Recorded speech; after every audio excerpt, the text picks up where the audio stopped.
No one noticed the beggar at first.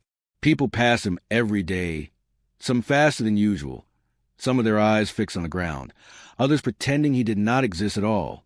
But that morning, under the harsh African sun, something different happened on that dusty roadside, something that would later be whispered about in markets, buses, and quiet homes long after sunset. The beggar was not shouting. He was not stretching his hand aggressively. He was simply sitting on a flat stone beside the road, his back straight despite his worn clothes, his eyes calm despite a life that had given him very little. In his hands was a small folded piece of cardboard, not begging for money, not listing excuses, just a few simple words written unevenly. Please listen. Few people ever did. The road itself was important. It connected the village to the city, and on it passed teachers, traders, politicians. And on rare occasions, men whose names carried weight far beyond the land they drove through.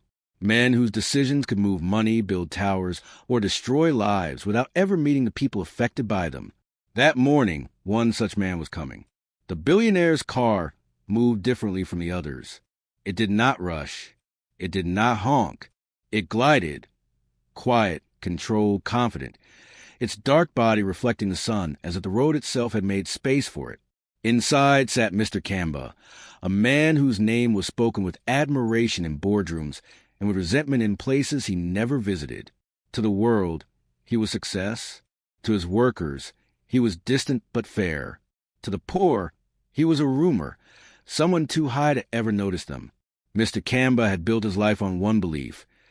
Time was the most expensive thing a man could give, and he did not give it easily. As the car approached the bend in the road, his driver slowed suddenly. "Sir," the driver said cautiously, "there's a man sitting by the roadside." Mr. Kamba did not look up immediately. His eyes were fixed on his phone, reading reports, numbers, schedules. Lives reduced to columns and graphs. "Is he blocking the road?" he asked, his voice calm, practiced. "No, sir," the driver replied. "He's just sitting." That should have been the end of it. But something made Mr. Campbell look up. Through the tinted glass, he saw the beggar, not reaching, not crying, but watching. Not the car, not the wealth, but the people inside it, as if he were searching for something beyond money.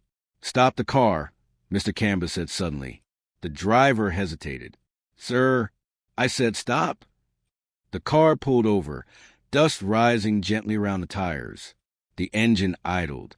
Silence followed, the kind of silence that makes ordinary moments feel important. People nearby slowed down.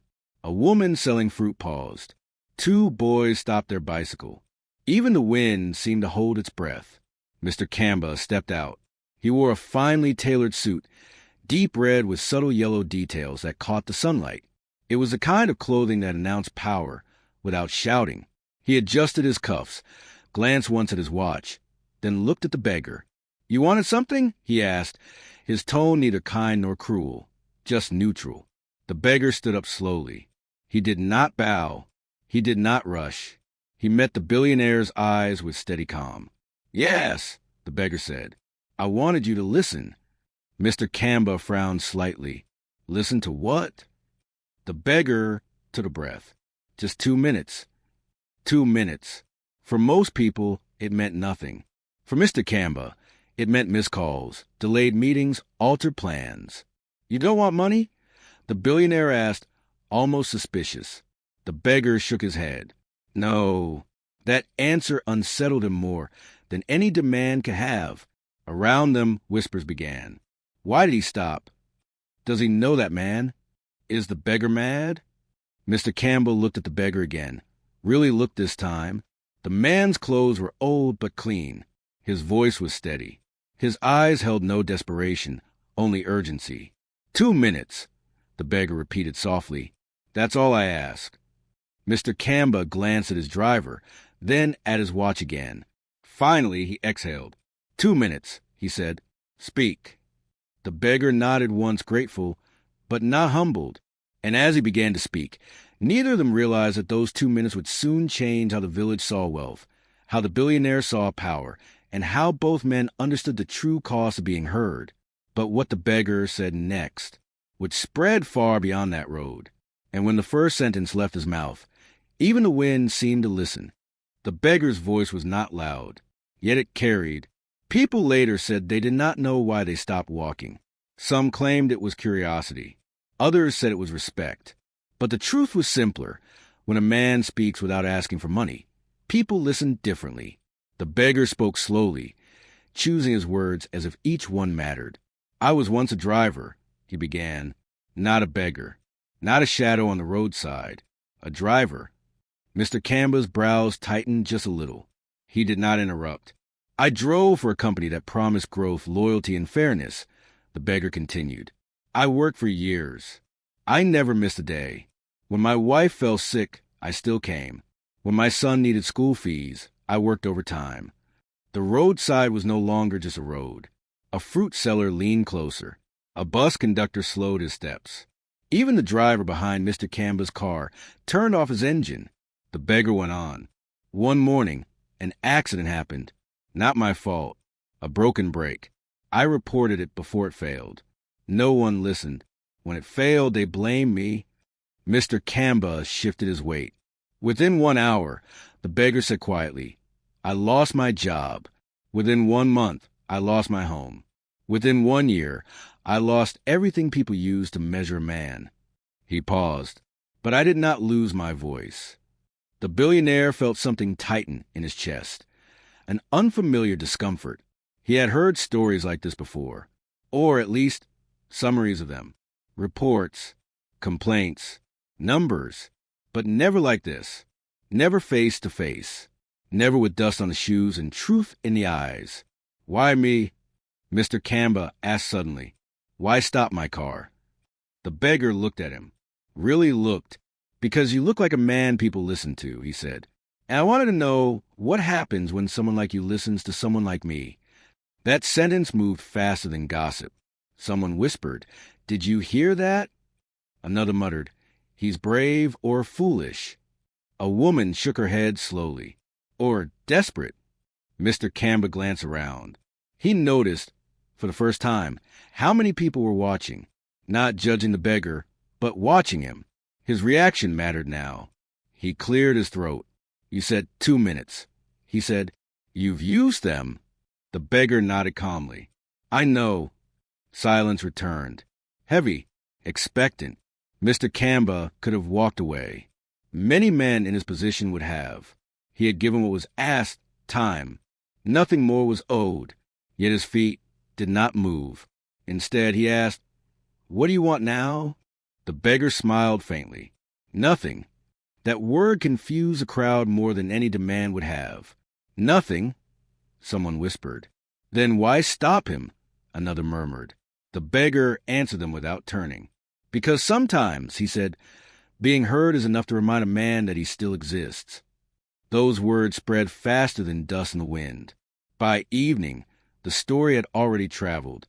In the nearby village, people repeated it with their own flavor. They say the beggar humbled the billionaire. No, they say the billionaire was testing him. I heard the beggar once worked for a rich company. They say the rich man is guilty. By nightfall, the story reached places where facts bent easily. At a small food stall, a trader scoffed. If he cared so much, why didn't he give him money? An older woman replied, "If money was a cure, he wouldn't be there in the first place." At home, Mr. Camba sat quietly in his study, the beggar's words replaying in his mind like an echo he could not silence. "You look like a man people listen to." He had built his empire on efficiency, on distance, on decisions made from high floors with polished tables. Listening was something he delegated. Yet that day, listening had followed him home. Meanwhile, the beggar returned to his spot by the road. But something had changed. People who passed him now slowed down. Some greeted him. One offered him food. Another asked, "Is it true you spoke to Billionaire?" He answered only one way. "Yes," for 2 minutes. But not everyone was pleased. A man who once worked security nearby frowned. "Careful," he warned. "Power doesn't like mirrors." That night, a quiet decision was made, not by the beggar and not by the billionaire alone. The story had grown too large. By morning, it would no longer belong to just 2 men on a road. It would belong to the community. And when a story belongs to the people, it demands an ending they can witness. Somewhere between pride and fear, a question began to spread. If a billionaire listened, what must he do next to prove it mattered? By the next morning, the road was no longer just a road. It had become a place people pointed to when telling the story. That is where he stopped. That is where the beggar spoke. That is where something shifted. But stories, when they grow, demand a center. And so the village decided to create one, under the wide branches of an old baobab tree. Where disputes were settled, promises remembered, and truths exposed, a gathering was called. Not official, not announced by any authority, but powerful all the same. Because when a community gathers, even the powerful must listen. The beggar arrived early. He did not dress differently. He did not rehearse his words. He sat quietly on a low stone, hands folded, eyes calm. People noticed that. They whispered, "He hasn't changed." That means he's not acting. Soon, others arrived. Traders, drivers, mothers with children tied to their backs. Young men pretending not to care, but standing close enough to hear everything. And then the car arrived, the same black luxury car. This time, it did not stop on a roadside. It drove all the way into the village and parked where everyone could see it. When Mr. Kamba stepped out, the air shifted. Some people straightened their backs. Others crossed their arms. A few lowered their eyes. He was dressed simply today, still elegant, still powerful, but without the sharp polish of the previous day. The red of his jacket was deeper, quieter, the yellow detail softer, almost intentional. He walked toward the tree alone. No guards, no assistants, no speeches prepared. That choice alone stirred murmurs. He came by himself. That means something. A respected voice from the crowd spoke first, not shouting, not commanding. We heard a story. The voice said, "We want to know if it ends with truth." All eyes turned to Mr. Kamba. He nodded once. "That's fair." Then the beggar was asked to speak. He stood slowly and repeated his story, not dramatically, not emotionally, but clearly. The accident, the dismissal, the silence that followed, the long road from worker to beggar. When he finished, the crowd did not react immediately. Silence is a powerful judge. Finally, someone asked a question everyone had been holding. "Why didn't you ask him for money?" The beggar looked at the crowd, then at Mr. Kamba. "Because money fixes today," he said. "Listening changes tomorrow." That line landed heavily. Mr. Kamba inhaled slowly. He could feel it now, the weight of expectation. Not anger, not accusation, expectation. A young man stepped forward. "You own companies," he said. "People work for you. People are fired by people like you. What happens to them after?" The question was not aggressive, but it was sharp. Mr. Kamba answered honestly, "I don't usually know."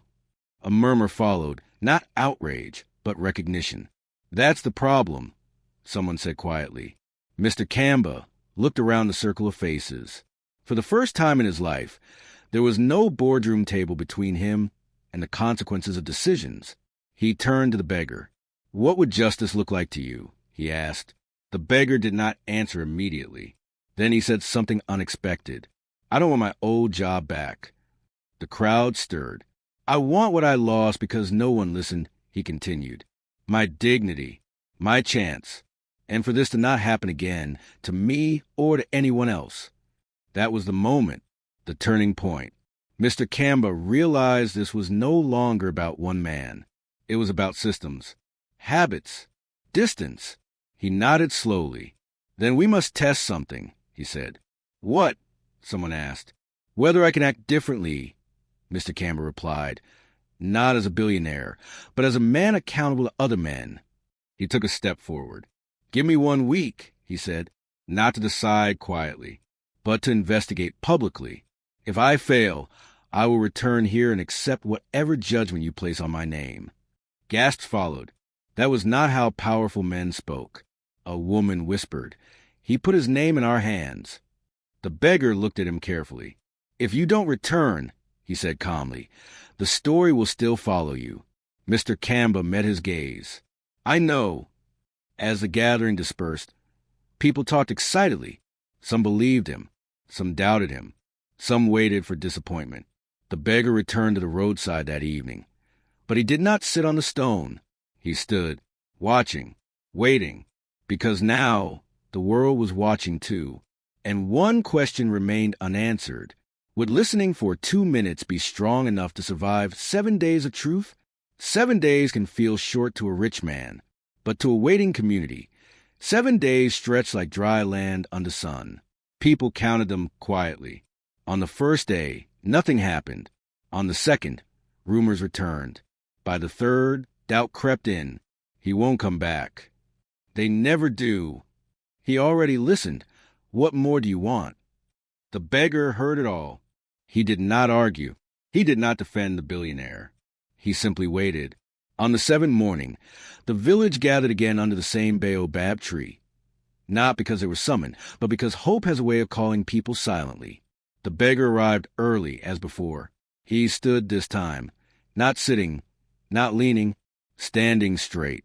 Just before the sun reached its highest point, the sound of an engine rolled across the village. Not fast, not slow, certain. The black car appeared at the edge of the road. It did not stop outside the village. It entered. When Mr. Kamba stepped out, he was not alone. Behind him walked men and women carrying files, documents, and boxes, not gifts, not money, but proof. The crowd fell silent. He walked directly to the beggar and bowed his head, not deeply, not dramatically, but sincerely. "I came back," he said. The beggar nodded. "I see." Mr. Kamba turned to the crowd. "I listened," he said, "and then I looked." He explained what he had found. The accident, the ignored report, the rushed decision, the quiet injustice buried under procedure. "I cannot undo the past," he said clearly, "but I can change what allowed it." Then he did something no one expected. He handed the beggar a folder. Inside was not cash. Inside was a job contract, new, fair, protected. Not charity, not apology, opportunity. "But this," Mr. Kamba added, "is not the end." He announced a new system, one that required investigations before dismissals, voices to be heard, accountability recorded, not for show, not for praise, because the village was watching. He finished with one sentence. "I listened for 2 minutes. I learned for 7 days. I will act for the rest of my life." The beggar closed the folder slowly. He did not smile immediately. Instead, he looked at the crowd. "Today," he said, "I was heard. Tomorrow, others will be too." Applause did not come instantly. Then it did, not loud, not wild, but steady, respectful. The billionaire stepped back, not above them, among them. As the crowd dispersed, people spoke differently now.